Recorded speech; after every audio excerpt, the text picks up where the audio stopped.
A very good morning to you. It's Friday morning. It's a beautiful, gorgeous summer day again here in Manchester today. No doubt over the weekend when people want to do something, of course it'll throw it down with rain. I'm not too sure whether it's going to be a long or a short video, this one, but I think it's probably going to be a relatively short one because I don't have a lot to say. What this video is a reply to a video that Simon Crane made yesterday, I think it was. And I know I've texted you this morning, Simon. Do apologise for missing your call yesterday. Urgent call out, had to go, picked everything up that I needed to, except my phone. Sorry, mate. Anyway, Simon posted a video, and part of it was about why do we buy what we want, when apparently you need to ask the question, what are you getting for your money? Anywhere between, let's say, a £500 and £1,000 watch, and something that costs 5,000 or more. And Simon sort of went through the pros and cons of this, and confessed, he being the lover and the coveter of JLC, that he kind of came to the conclusion that we're not getting a lot that justifies the massive amount of money that we, as people who love watches, are expected to shell out to own the coveted Rolex of our dreams, or the Patek of our dreams. So the two people kind of involved here, say Simon was the original one with the original video, and CJ, who is the Amateur Watch Collector channel based in Florida, I think, CJ. I was pointed in the direction of CJ by Simon, and we've corresponded a little bit via comment, and she's made a video partially answering my video, Where Are the Ladies? If you've not checked out CJ's channel yet, brilliant, really good channel. Great to see the point of view of a lady as far as watches and watch collecting and watch technology is concerned. Really interesting stuff.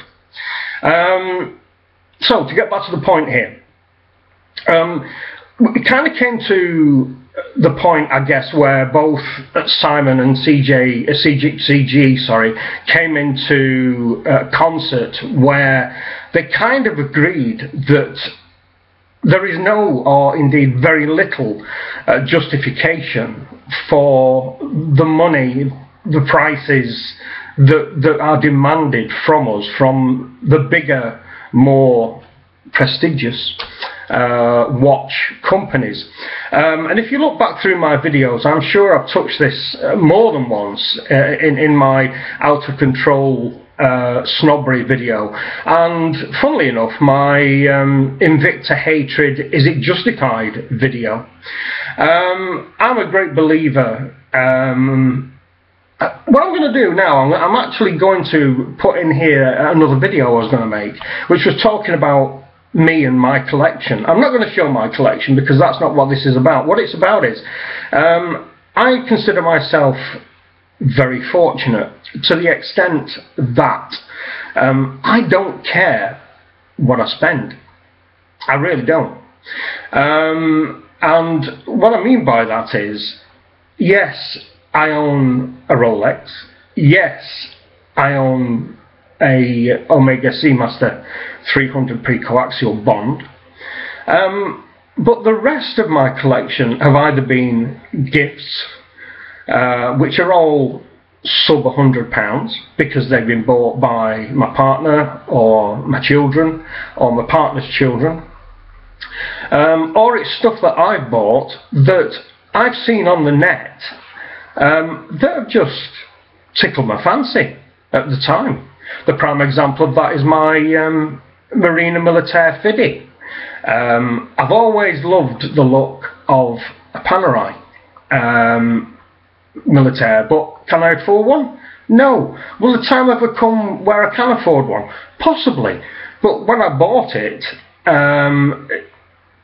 it was such a great price, and in effect, it is a poor man's Panerai, except for the fact that it's got a seagull movement in it, and not the movement of the latest Panerai with the standard crown guard, but mine's got the crown guard. It's got the cushion case. It's 300 meters water resistant. It's got a sub dial for the seconds. It's got a magnifier for the date. It's great loom, absolutely fantastic loom. It's GMT. It's got a lovely leather strap. It's got the massive beefy buckle that all Panerais have. It is, to all intents and purposes, a homage to a watch that I crave after. So I now own that, and I'm delighted with it. And I will say at this point, in answer to my video, what if everything went wrong, if I had to only wear one watch out of my collection, I was allowed to keep one, but it had to be a cheap one, it would be that. I will keep that and wear that with the greatest of pride every single day. So, going back to the original premise of this nonsense, as I've said in my other videos, and check them out if you haven't already, that the answer is badge, with a quite substantial input from the watch snobs out there, who feel that anybody who doesn't own, wear, covet at least a Rolex isn't worthy.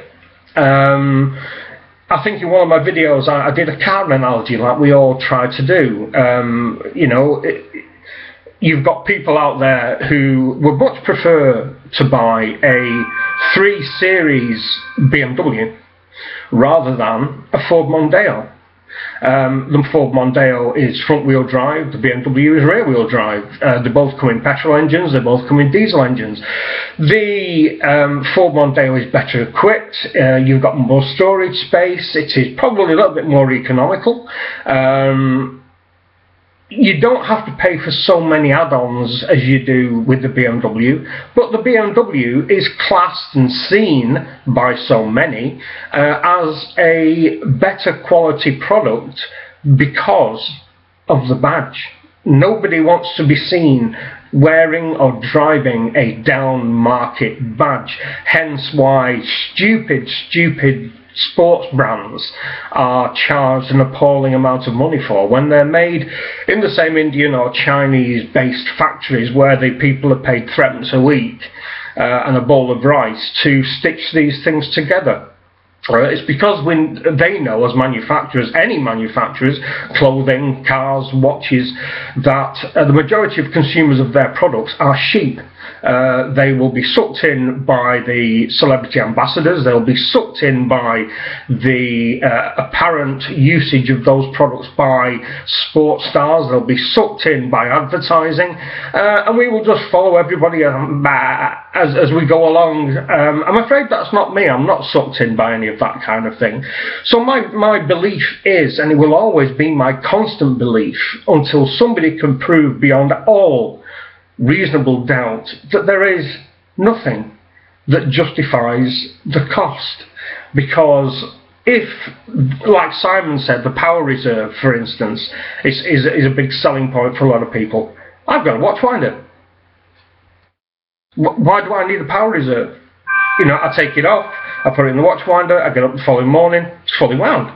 Why do I need a watch winder? If I want something that will last a long time, I will wear one of my many quartz movements. 3 years? As you know, if you watched my videos yesterday, I'm wearing my Bolivar. Precisionist. Most accurate watch in the world. Quartz. At least 3 to 4 years battery life. Power reserve? Really? People will be people, and people will buy badges because they think that is what they should be seen wearing and buying. People get themselves in hock, people get loans, people just do stupid things to obtain these what are trinkets at the end of the day, trophies to your perceived success, keeping up with the Joneses, ensuring your peers, in your opinion, have a high opinion of you, which is complete nonsense, because you should justify your own existence, not other people. At the end of the day, as I said, it may well have been my Invicta video, what you've got, if you break it down, is 316L surgical stainless steel, usually, a couple of fingers, a dial, a few cogs, a few springs, a balance wheel, a strap, a bracelet, whatever else it is, and what somebody does, just makes variances of different movements, and then slams on their 5 letters or whatever it is, and knowing full well that they can rip us off right royally. Well, they're not ripping off this person right royally, I'm afraid. The chances are that later this year I will treat myself to a prestige watch. I don't know what yet, but it certainly won't be because James Bond wears it, or George Clooney wears it, or Leonardo DiCaprio wears it. And it won't necessarily be because of what's inside it, because to be perfectly honest, I'm not a watch expert. The movements don't really mean a lot to me, unless, of course, the movements don't work. And in the prestige ones, of course they work, because why wouldn't they? But then again, my Seagull movement in my Panerai homage works. Anyway, so I guess that's it really.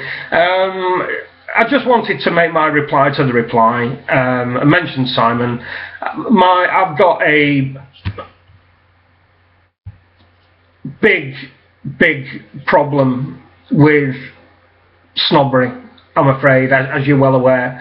But as long as that snobbery exists, as long as people class themselves as horological experts, this prestige watch culture will exist, and the watch manufacturers will feed off that.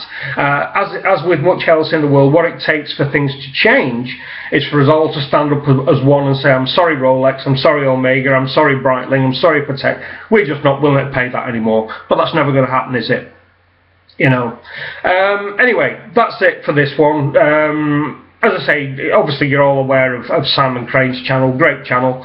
Sorry once again, Simon. But if you've not checked out the Amateur Watch Collector with CG, check her out. It's wonderful to see a lady doing a good, unbiased, interesting channel on watches and not just fashion stuff, you know. So that's it. Anyway, as always, I no doubt I'll get a lot of flack for this one, but that's fine. Bring it on. And if you've got the bottle, make a video and tell me why I'm wrong. Any comments, any questions, obviously, as always, down below. You've got my email address. It will be on my video, as always. Until the next one, and there will be a next one today, I will speak to you later. Bye-bye.